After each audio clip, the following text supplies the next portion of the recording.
Hi guys! Welcome to my channel. Ulit nandito ako ngayon. My name is Armin Arances. Kung bago ka lang ulit sa channel to, please don't forget to follow, share, and engage my reels. So, andito ako ngayon sa aming mini farm. Mag-harvest kami ng marang kasi wala. Ang dami naming marang kaso nagkandalaglag kasi sige bang umakyat ka na. Kasi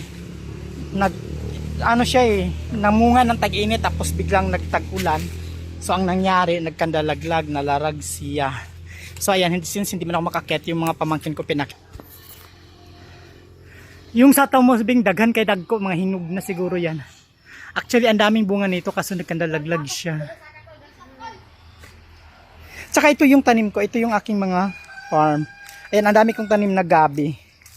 So, mga 300 plus yan kapuno. Ang lalaki na niya pero wala pang laman yan kasi bago lang yan eh.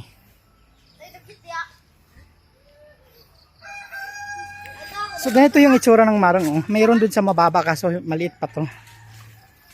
Ayan. Abot ko siya. Ayan. Pero ito maliit pa to. Sa kabila oh may dagko to ako nito sa taas. Maraming bunga pero mas madami nung hindi ang nalaglag nito binilang ko mahigit 50. So guys, bye-bye. Pag nahinog na to, magmumukbang ako ng marang. So bye guys!